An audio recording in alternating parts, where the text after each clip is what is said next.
Good morning, good afternoon, good evening, colleagues. Thank you for joining us for this State of the Data webinar. Maybe put your answer in the chat if you can think of a number. We've had four and about 900,000, 275. Hmm, we've got a few answers coming through now. This is good, thank you. And today we're going to talk about some insights, some information about timely data. Timely data. And just a quick recap, this IATI State of the Data series, we started in June. We took a look at the document links that are published through the IATI standard, around about 500,000 document links we looked at. And that was in June. And then in September, we looked at the different organizations that were described by IATI publishers, something again around 17,000 different organizations that we found in IATI standard. So we looked at document links, then we had a look at the organizations. And this month, it's a wider topic around timeliness. How often do organizations update their data, and what can we understand from the different data types about timeliness of data? So we're happy to do this, and hopefully it's very useful for you to find out more about the data and as it's published. So today we think about 1 hour. We'll keep it on time. And we'll talk first of all about the challenge that we face around this. Secondly, we'll share our research. What did we look at? And then the findings that we found from our research. We'll then show you the data application that's online that you can zoom in and out and query different types of information. Finally, we'll have time for discussion and questions, and then quickly what happens next. So we'll spend about an hour on this. So first of all, very briefly, the challenge. What are we looking at here? So if we think, first of all, that IATI over the years started in before 2011, but the department, the UK Department for International Development, now known as the Foreign Commonwealth Development Office, first published for over 14 years ago, January 2011. And then by February 2013, there were 100 organizations publishing IATI data. And now, this morning, we have well over nearly 3,000, 2,000 organizations publishing, and this number of activities. Did anybody guess that? I think I saw that number somewhere. So we've got lots of data, lots of IATI activities, lots of IATI publishers. And so we're interested to know, well, how do we know how up to date is that data? How current are the activities? And how correct are some of the dates that people use in the data? So that's the challenge we have, and we've got this data set that's changing every day, that's moving different size and shape. So trying to understand the timeliness in this context is really interesting. So what do we look at? What did we research? Let's take a look at this first of all before we share our findings. For a long time, the IATI dashboard, I think around 13 years, has been generating data about IATI data. And there's a section on the IATI dashboard called the Publishing Statistics, and it looks at lots of different things on IATI data, including, first of all, the frequency of data. How often do organizations update their data? And the IATI dashboard has a certain methodology. It looks at everybody's data every day, and it records when it thinks an update has been made. So that's been there. That's very interesting. I know lots of people in the community are very engaged with this. And we're interested to use that, first of all, that data set to have a bit more insights. So first of all, how often is the data updated via the IATI dashboard? And then the second part of the IATI dashboard is the time lag. How fresh is the data, or how old is the data? So it's great if organizations update quite frequently, but we also need to consider how up to date is the data as well. So again, the IATI dashboard has been doing that for 12, 13 years, generating this data every day. So we have a lot of information that we have to our hands, and we were interested to use that to try and take a look at that. When we look at IATI data as well, specific data sets or files, we also get lots of information about dates and times. So the IATI registry will tell us when the data was updated, when the IATI registry was updated. So we get dates there. We also know in the XML, in the IATI files, every IATI activity has a very specific field to say when it was last updated. So we were interested to start to look at this information to see if that could tell us anything about timeliness as well. When we look at IATI activities as well, when we see an activity, this one's from a Danish NGO, we can see when that activity started, and we can also see when it ended, whether it's actually ended or planned to end. I chose this one because it ended on Friday, and we can see the status of the activity as well. This one's in finalization, so it's ended and it's wrapping up and such things. So for every IATI activity, we can begin to see lots of dates of when it starts, when it ends, what status it has, when it was last updated. And also within any IATI activity, we can see financial activity. So budget dates, when does a budget in any IATI activity start and end? But also what we call transactions in IATI, the flows of funds either in or out of an activity. And here's an example from that same activity from our colleagues in Denmark of an incoming fund with a date. So there's lots of dates, lots of information around IATI that helps us begin to think about timeliness alongside the IATI dashboard itself. As we've looked at, there are all these unique activities or activities amongst IATI, and when we look at all that other side of things, there are over 3 million dates amongst those IATI activities. There are over nearly 3 million budgets that have a start and end date. And then when we think about those transactions, those flows of money in and out of those activities, there are over 10 million transactions. So each of these things has one or more dates. So it's really interesting to try and understand timeliness with IATI data when we know so many things that have a date. The IATI standard, it defines these things for us, thankfully. So the last updated date time is one particular field. When was that activity last updated? When we have statuses, as we looked at before, we have different statuses that can help us understand, is this activity current or has it completed, for example? And also, for example, in the IATI standard, the transaction date is a date that's very specific for that date, for that transaction, pardon me, and we have 10 million of them in the data to use and work with. So there's some real clear definitions in the IATI standard about the dates. And thankfully, as well, we have certain rules around these dates. The start date should not be before the end. Excuse me, the end date should not be before the start date, for example. Quite logical rules. And we have the IATI validator that will tell us if an IATI activity breaks one of these rules. So we have lots of things around IATI to help us check and use the dates if we want to think about that question of timeliness and timely data. So bringing that together, what we were interested in is what can we do with this data to help us discuss timeliness? And we do think it's a discussion to have. We've got some insights from the information we've looked at, but really it's a discussion about what do we think about timeliness and the use of dates to understand the timely data around IATI. And that's why we published on Friday in the blog post the interactive research application. And it takes us through many of these things I've just discussed. And it also has an explorer where you can look at every single publishing organization through these same insights. So there's a lot there to look at. And what we didn't want to do today in the short amount of time we've got is go through every page and such thing.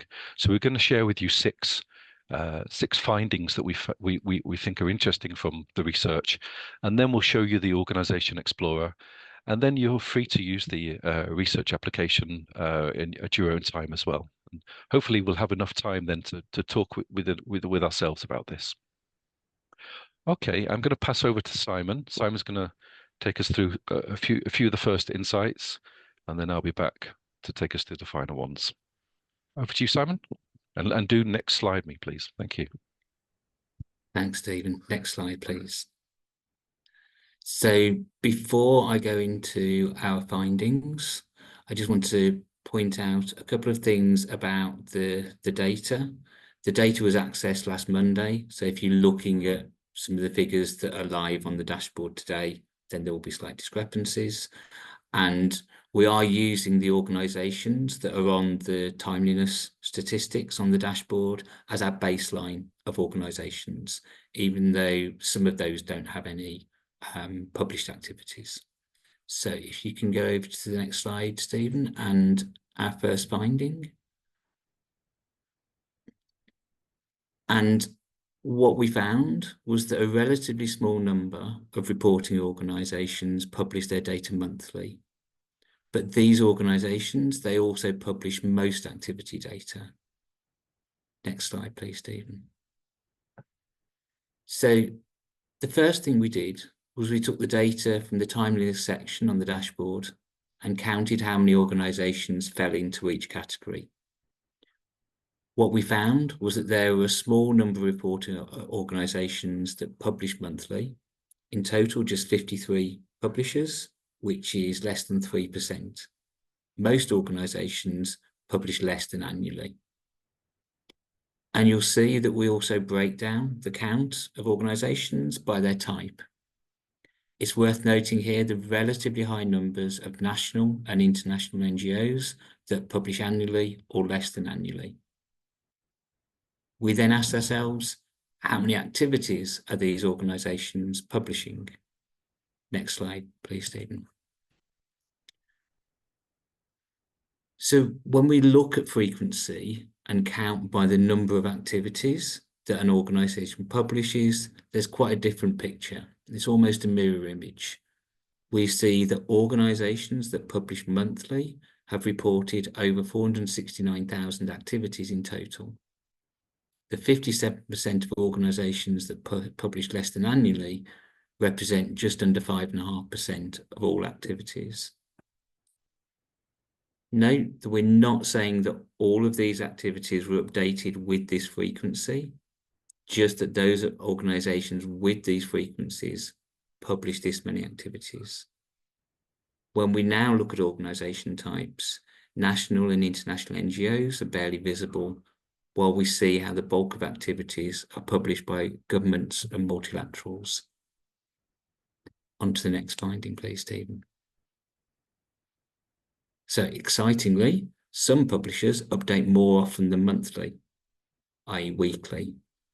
And I think first, a bit of a caveat for this finding is that we developed the methodology for weekly updates ourselves. It follows the dashboard methodology closely, but of course it's challengeable.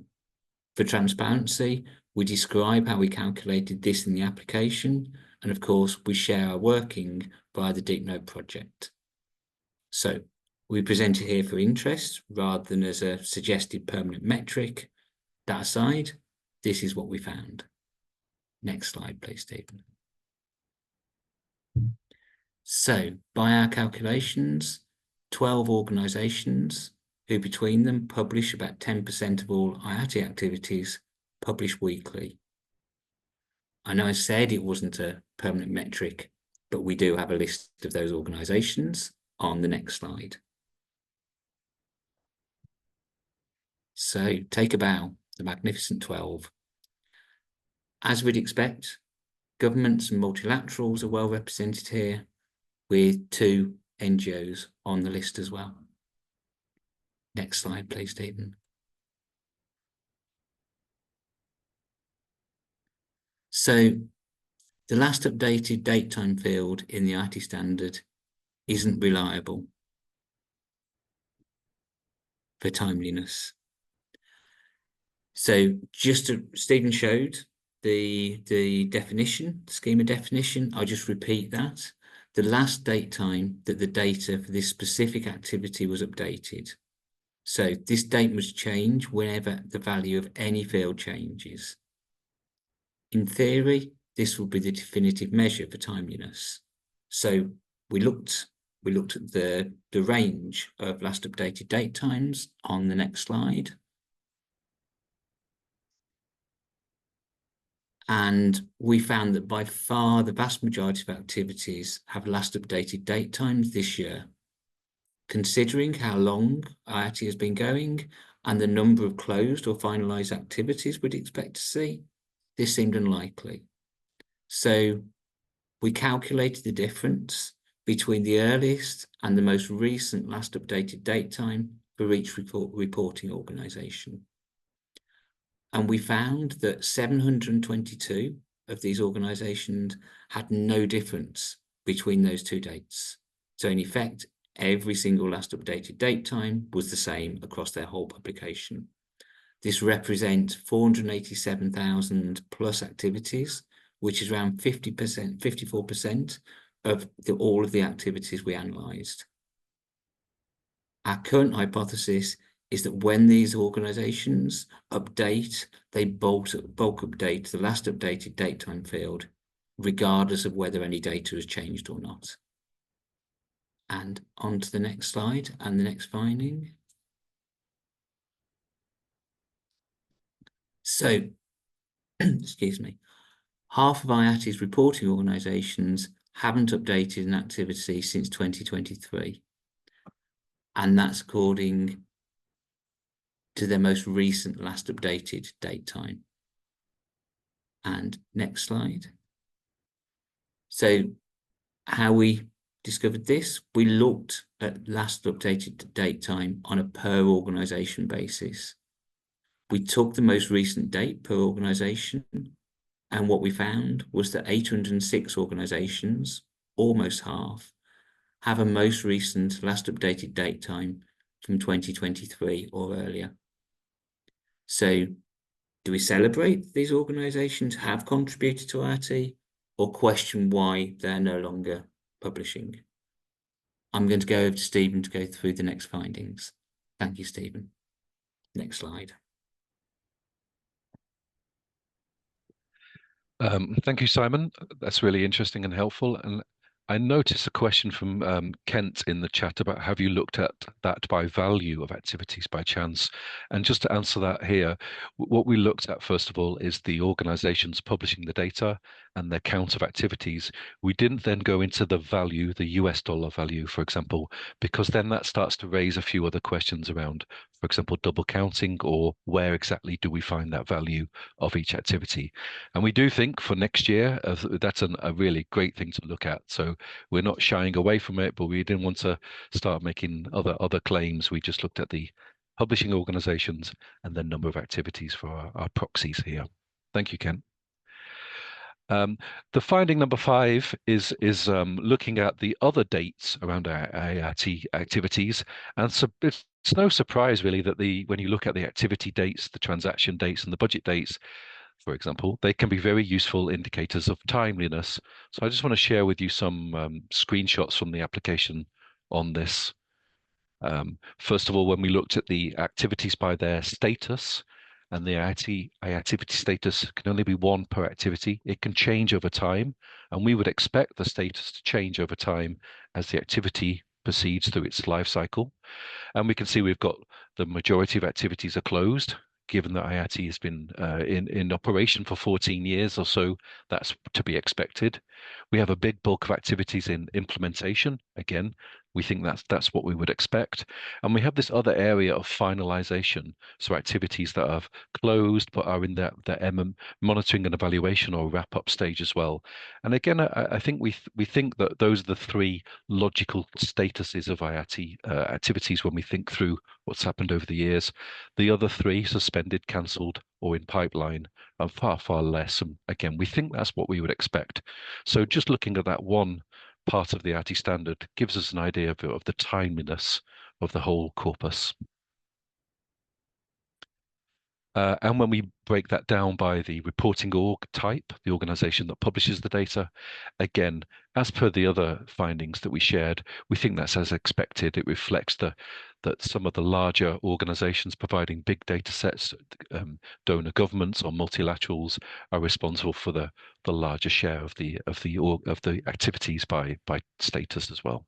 So that's no surprise, but also quite good to see, we think, and good to see that as across the whole of IATI too.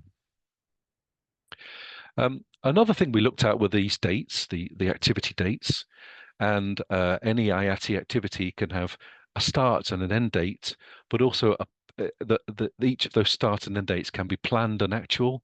So a planned start, the actual start, the planned end, and the actual end as well. So what we found here is that we were able to, first of all, look at IATI in the application. We can see these dates spread across the whole of time. This is the multilateral organizations publishing data. So we can see, and I'm not going to make any attempt to give you any insights here because this is over to the community, but we can see the spread of activity starting, and in the future we can see things beginning to end, actually planning to end, a smaller number that are actually ending in the future, which we'd take up and question. But again, this is an interesting graph around looking at those dates of activities. And I think we have one here. These are the government organizations. Generally, the government organizations are the donor governments publishing. And so, again, we see more activities starting, ending over time. And again, we think this is really helpful for us to understand timeliness. And if we were to look at the same graph next year, for example, maybe we would see some more activities starting and ending over time. So just let me go back. That was the multilateral organizations publishing data. These are the government organizations. And also here is, for example, UNDP and their data, their start and end dates. And we found that very interesting to look at specific organizations and their start and end dates. And in the interactive application, you can go and view any IATI any organization publishing the IATI data and look, for example, at the spread of the activity start and end dates. So hopefully that will be of use to people. We also looked at those transaction dates that we talked about, the flows of money in and out. And what we did here was we looked at the earliest and latest transaction, in this case by the type of organization publishing, to understand the range of data that's possibly published through IATI. And here we can see a good range of data, mostly in line with what we'd want to see, with transactions being in 2025. The IATI standard doesn't encourage you to publish transactions in the future, but some do, and we can look at that separately. But again, everything seems to align with this year. And there's then transactions in the past. There seems to be an anomaly with somebody publishing back to 1900, I think. So again, by seeing this, we can look at data quality, but also we can see we've got a good range of transactions across everybody by different types. And again, we can look at this by any specific organization through the application. So those are the transaction dates we looked at. Again, to answer that question, what can we understand by timeliness if we look at transaction dates? And on budget dates as well, we expect and like to see and wish to see budgets that are in the future, forward-looking, as we know. So again, we can see quite a lot of spread, particularly in the future, of budgets. This graph is a breakdown by organization type once more. It looks like we have a budget in 2020, 2250. So there seems to be a data error there, which I'm sure we can now identify collectively and resolve. But again, really interesting to see the budgets and how they span over different years. Again, as another thing for us to discuss timeliness and time-based data. So that was when we looked at those dates. And the last thing we looked at, our sixth finding, was that the IATI validator and those rules that we talked about, it does seem to help because there are not many rule breakages, but maybe we do need some more rules around the IATI standard. And I'll show you what I mean. So first of all, when we looked at the rule set fails, those start date must not be after end date, those types of things, there were 7,000 rule sets in total failures of the rule set, but it's just 36 publishers and just under 7,000 activities, which is a very, very small percentage of that big number that we know. So relatively speaking, very few publishers and very few activities are breaking these rules around dates, which is very encouraging. And we think that might be because of the IATI validator supporting organizations to publish data and check it and fix it. So this is really, really encouraging, we thought. Um, but when we started to look at some of the crossover between the data points we had, so when we looked at the activity status and dates, for example, we found activities that are in implementing, so that means to us they're happening now, but they had an actual end date. So that meant they'd actually ended. So we took a look at those actual end dates and we could see a spread.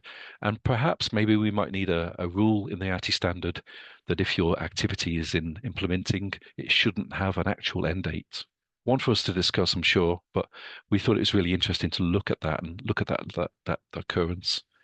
And similarly, we looked at activities that were closed, and we think closed means they're finished, but they didn't have an actual end date either. And again, we look at the spread of those the planned dates to try and get some insights there, and it was really interesting.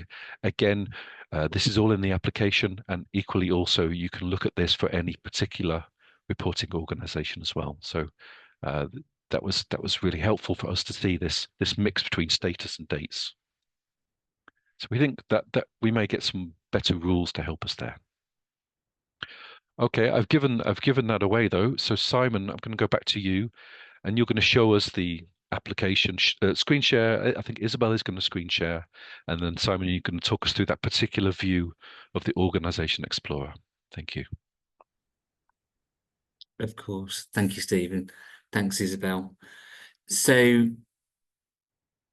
we've got the live application on screen, and you'll see on the left-hand side the menu which goes through the different pages, and we've tried to match as best we can those pages as we go through the Organisation Explorer. So you'll see we've tended to default to UNDP, and we've done that again. And first of all, we go with an overview. These are where we have individual data points for an organisation. So you'll see the organisation name, UNDP. We've included the organisation type, the first publication date. This is taken from the IATI registry, and the number of activities, which is a figure that we've generated based on the activities coming from IATI tables, which is where we've taken a lot of the data for our analysis. And then you'll see that UNDP are one of the 12 organisations that have a weekly timeliness, and we didn't go for a weekly time lag. So they've got they have a 1 month time lag, but we didn't attempt to do time lag by week.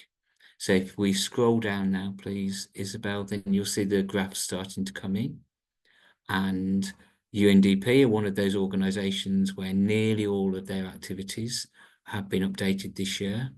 This doesn't give you an analysis of whether those are all on the same date, and just 2 still have their last dated update time from last year.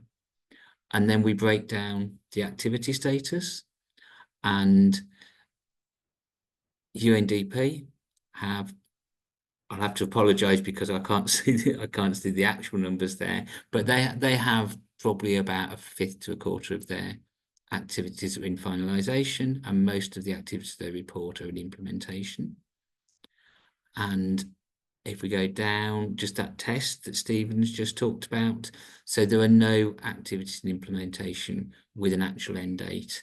And Stephen, just to point out, this is the only one of those activity dates and status examinations that we've got. So you'd only get that one. We don't have the one on activities that are closed with no actual end date. Scrolling down, these are all of the activities for all of the activity dates for UNDP. And again, that shows their breakdown, and that does seem to match, it sort of gels with the number of implementation and finalization projects that they have. And if we scroll down a little bit further, they have no forward-looking activity start dates. And then these spans that Stephen showed, so their earliest year is going back to, again, I'm going to have to squint, around the early 2000s, and then their budget's the same, and then disbursement and expenditure come up to this year, and their budget goes further into 2031 or 32, I'm going to guess.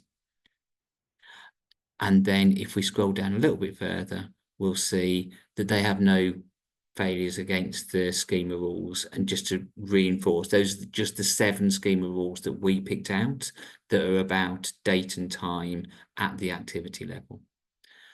I think we've got enough time just to look at one other organisation, just to demonstrate changing. And shall we try UNICEF? Please. Just remember my manners. And again, straight away, very quickly generate, because the data is all generated in the background. These pages update very, very quickly once they've loaded. So they're UNICEF, they're multilateral, it's got their first publication date, the number of activities, they are monthly, and they have a time lag of 1 month. If we look at their last updated date time, all of those are in 2025. And if we go to the activity status breakdown, we'll see that they go across those 3 main categories that we were looking at. So just a little over 2,000 in finalization, implementation, there's some more, and then, oh, actually, sorry, I got that wrong, didn't I? Because that's in pipeline. So that's an interesting finding that we've got there, that they have so many that are in pipeline. Let's move on.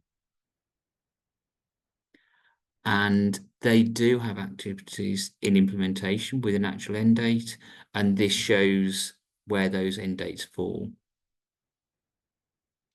Moving on to all of their activity dates, we see quite a different shape to the UNDP one. I'm not going to comment any further than it's a different shape.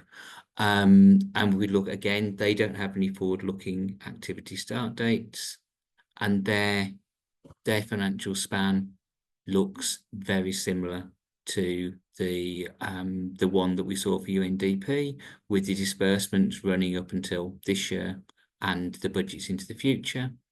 And finally, thanks for moving me along, Isabel. They had quite a lot. They had 3,800 odd schema rules failures, primarily on the rule 11.1.5. And if somebody can remind me which one that is. 11.1.5, is that where they've got a last updated, it's not last updated date time in the future, is it? Thank you. The actual end has been put in the future.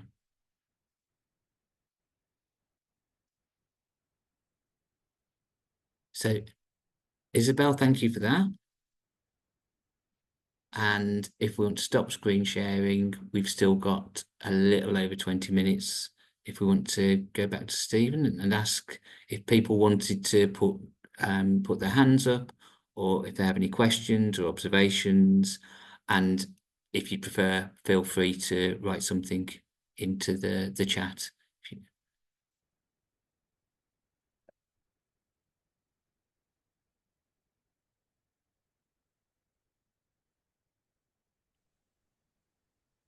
Thank you, Simon. I've shared the 6 key findings that we think are interesting. I think am I screen sharing still? No, sorry, No, you're not. okay. Let me do that. So we've I got them up, forgot and we then agreed to do that to give people a bit of a prompt on the findings, of yeah, course. no problem. So I've shared those There's quite a lot that we've got in this state of the data around timeliness, we think, and the Organization Explorer should be very interesting. But does anybody have any reactions or thoughts about the findings that we served to you today? What about this one? A small number of publishers are responsible for lots of IATI data. By extension, that is updated quite timely. Has anyone got any thoughts on that, or the opposite of it?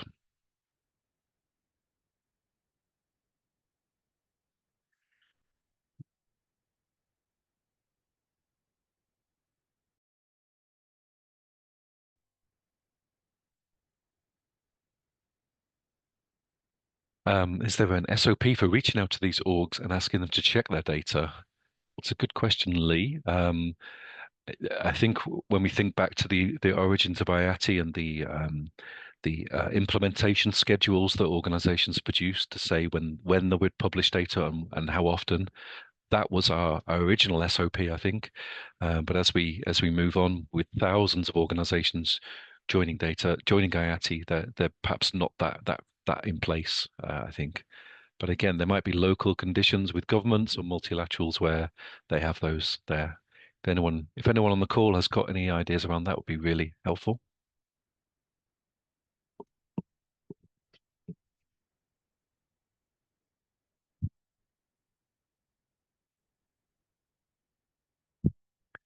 Um, I think Eduardo asked, can you explain what Rule 11.1.5 means and how does that look in practice? So 11.1.5, I think, is an actual end date should not be in the future.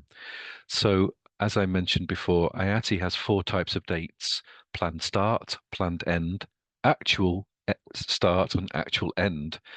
And the actual dates shouldn't be in the future because we don't actually know that's happened. I think that's the only way I've tried to explain it over the years. So an activity that has an actual end in the future doesn't make logical sense because it hasn't actually ended, I think, Eduardo. And I think maybe there may be some confusion around that in the ATI community over the years, and it's something we could all look at again. But it's certainly been something that's been around IATI since the beginning. The planned and actual can't be in the future because we don't actually know. Sorry, Thank you, Stephen. Just a quick one on this, Stephen. I just wanted to Yeah. understand what exactly are we saying here, because, for example, when I was in the country office, we have activities. We have a project. The project has activities, and the activities can be taking a very long time. An infrastructure development of coastal adaptation, which begins this year, and that's its actual date. And it can end in a year and a half, in 2 years, in 5 years, depending on the project activity. So the end date could be in the future in that sense. But because we don't have, because we have these two categorization where we say planned date and actual date, maybe people are putting the actual implementation date for the ending of that activity as an actual. But I think that may be the case. Otherwise, I see activities being ranging from one time to another, but guidance, particular guidance on as to how they should put it. Maybe they should stick into the planning, but to signal to us that it is an actual implementation period, an ongoing activity, they choose to do it as actual. Maybe a little bit of clarification might help. Thank you. Thank you, Yemi. Let's also remember that the failure of these rules is very, very small, tiny. It's less than 1% of activities. So not many are getting this wrong. And I think that the bulk is UNICEF, and it could just be a confusion in the system there. So it's very, very, very small comparatively. So I think that's true. But as you explained, it is very logical that actual date should only happen once it's actually ended or actually started. So I think we're okay there. What we're interested in as well is, do we need a few more rules around an implementation activity shouldn't have an actual end date, for example? But I think we can put these onto Connect and elsewhere just to check with everybody too. We've got other questions, and I'm trying to talk and speak, so that's not going to work. How are we? Can anyone else come in with a question or anything, or help me out with Shall the I written questions? Yeah, thank shall you, I Simon. pick up on Kent's, because so Kent says it would be nice to know whether an organization may never publish again, e.g. it is defunct virtually versus potentially still active but no longer publishing. I wonder how possible it would be to look through the list of organisations which no longer report to determine this. And I think this is one of the interesting things that has come up as a result of doing this analysis, because when we I think you're mainly referring to the last updated date time there, so that would be finding number 4.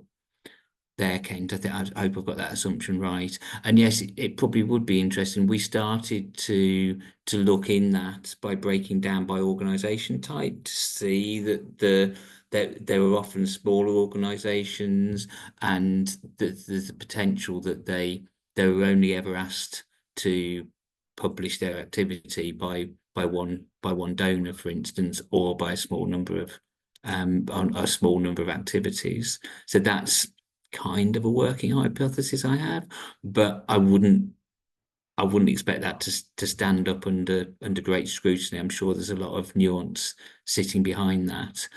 And yes, there are some things that we could do, but there's also the potential for contacting organisations that haven't published for over 2 years from IATI. The chances of getting response from a person at that organisation, I think, is going to be limited. I see that Mark's got his hand up. I haven't seen anybody else with a hand up, so I'll pass on to him. Thanks, Simon. And thanks, Stephen, also for this great analysis. And it's really great to have this conversation.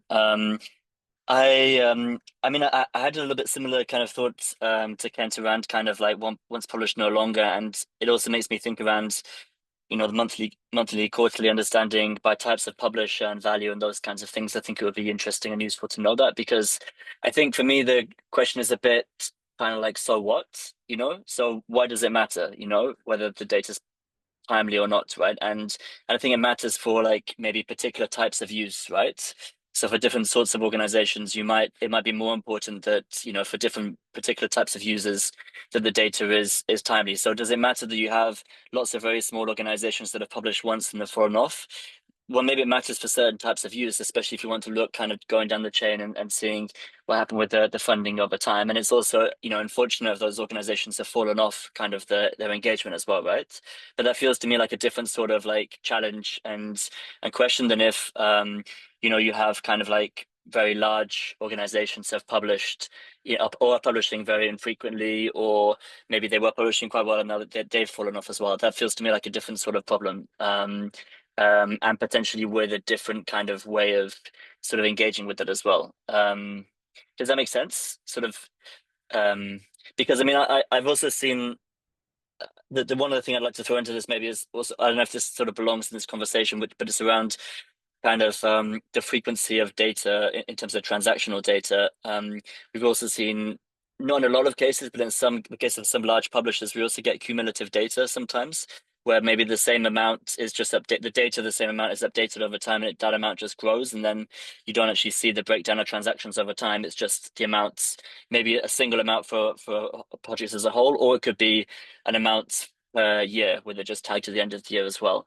So you get those kinds of issues as well, which feels to me a little bit similar as well, right? But it's a different thing. But yeah, I'm interested in this question of like, yeah, what does it matter? And then that kind of maybe helps you get to the point of like, and maybe that's disaggregated, or it's different for different sorts of organizations. That maybe helps you then get to a path of like, okay, well, what can we do about that? And how do we sort of engage with those organizations to try to, where we think it's particularly important for whatever reason, that they then kind of like, yeah, publish frequently enough, whatever that is. Thanks, Mark. Those are really interesting points that you make there, and I think it led on a little bit from my talking about what's the likelihood of us getting responses from organisations that haven't published for some time, and the idea that this analysis might point towards some kind of prioritisation. I think also one of the things that we felt when we were doing this, and we're data analysts, so of course this is what we felt, was as soon as we had one result, one piece of analysis in front of it, we immediately wanted to go a little bit deeper and trying to find out what lay behind it. But we wanted to present it like this, so it's in many ways this is very wide but relatively shallow, the analysis that we're providing, and it is a lot, and it's a lot for people to take in, it's a lot to develop. So yes, I would be very interested in having and continuing that conversation about what should we do as a result of doing this analysis, because as Stephen pointed out early on, the analysis is not an analysis that presents you with a hard set of results. It presents you with a lot of different questions. I was going to pass over to Stephen because he might have had a more in-depth response to this, but I think he might have dropped off the call. I'm here. I'm here. Oh, sorry. I didn't I'm see you, here. Stephen. Have you got anything that you want to add to that, Stephen? No, thank you, Mark. I think that is really helpful, particularly if we go back to the early days of IATI and the commitments made. Maybe it's now with a new strategic plan time for a refresh of the commitments. We need timely data because of X, Y, and Z, and perhaps we should begin to define that. I've seen some things in chat about SOP and other things. Do we need minimum quarterly now, and not to be shy about that, for example. And I think the other side of the story here is the organizations responsible for the most bulk of the timely data that we see are most likely those that have systems and processes to produce the data without manual intervention. It's coming out of their systems, and that's why it's so timely. And I think investigating that would be really helpful too, to understand the production aspect of this data. Is the data that we see that's timely produced in an automated way, and therefore it's coming out more quickly, as opposed to the manually curated data. It'd be interesting to hear if anyone is here from a government that mandates publishing, and to understand their requirement, or somebody who's been mandated to publish. What do they think about timeliness? What's acceptable or reasonable, I think is better to put. We've got to, where are we up to? We've got a few more minutes. Has anybody got a hand up or a question to ask first of all, as we look at this interesting questions in chat that I can't read and speak, but hopefully Simon, you can too. Shall I pick out Gary's? Yeah, so and I'll go. Gary said he's keen to hear whether he thinks should any changes to the ATI's timeliness and date tests given our findings. So I think what we're doing here is different to what you do with the index. Here we're trying to explore from a data user perspective how somebody might come about trying to work out how timely the data they're looking at is, and that sort of leads towards more of somebody who's actively wanted to use a set of data, not necessarily an individual publisher. So it's a different way of looking at it. I wouldn't necessarily expect the dashboard to update to include like a permanent weekly frequency as on the back of this. I'd expect a lot more discussion before we were to try and implement something like that. And I think because you use the dashboard's timeliness frequency, then, and I'm trying to remember what data test you use, and I can't remember exactly which one to use. So I'm not sure what you might be referring to there.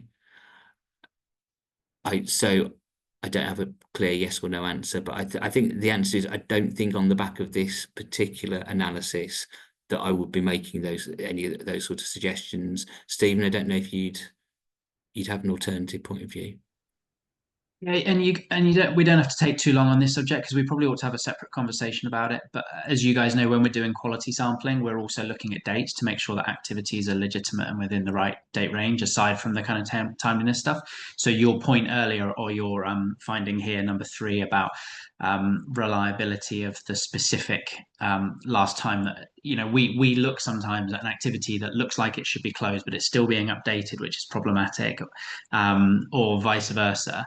So it would be useful to have that conversation and just see if there's anything we can use the Transparency Index for to drive some changes around any of this. There might not be at all, but let's have that as a separate discussion because one, I'm going to run out of intellectual rope pretty quickly, and two, I don't think we want to bore everyone else on the call with the technical details. But thanks for doing this research. It's always fascinating to get this kind of zoomed out macro look at the data set that many of us are using but aren't using in this specific way. So thank you.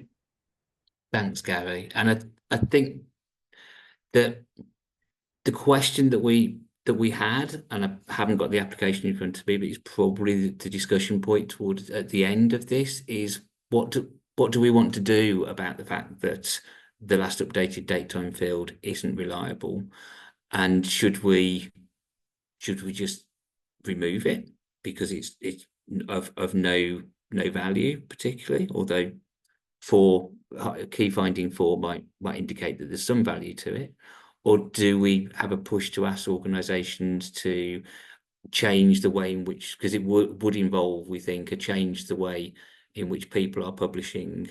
And I think there's also an open question as to whether we could expect any organisation to go back retrospectively and correct last updated date times that are being bulk updated as we suspect. Stephen, did you want to pick out a question from the chat? I think the question from David, I mean, all the questions are very interesting, and we've just a couple more minutes left. The question from David around when is IATI data complete is interesting. It's a question I've always asked, when are we finished?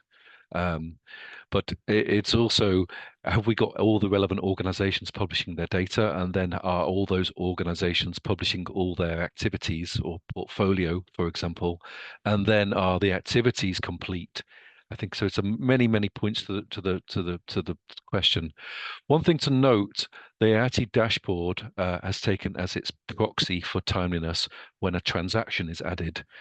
But we can imagine how you could add other things to an activity, a result, a document that would be an update and that would be timely data in a sense. We haven't looked at that here. We've looked at what's in front of us. But again, a refreshed discussion about timeliness should consider that an IATI activity can have many different data points. It's not just the finances that are determining the timeliness itself. But we wanted to keep you the broad story. But I would encourage everyone to go to the application, look through the pages, have a look at the questions we've posted in the application that we can put on Connect as well, and do take a look at your own organization or an organization you know in that Organization Explorer, because I think that's really interesting, and there were 3,000 different views there to take a look at, I think. Okay. We had questions and discussions. Next steps. We'll take some of all these points to IATI Connect, and we'd love to talk to you in depth about these. Next week in Nairobi, we'll be having the community exchange, a session on the state of the data. So we want to talk both about what is the state of the data program, is it useful, is it helpful, and we can touch on these topics as well. And in 2026, the state of the data will continue, and we would love to hear for your suggestions or ideas, or please come and be involved with us in this research and looking at parts of IATI, connected parts of IATI, and trying to understand that. And I really thank you all for coming along this afternoon. We know you've got caucus calls this week as well. So again, much gratitude to come along this Monday, wet Monday here to talk to us. So do talk to us in Connect. Next week, if you're in Nairobi with us, let's talk about timeliness. And again, go have a look at the application and do share your thoughts with us. We're very pleased to share that with you all. Thank you, everybody. Thanks, everyone. Thanks a lot. We'll see you either next week or the next one. Thank you. Thank you very much. Thank you. Bye-bye. Bye. Bye.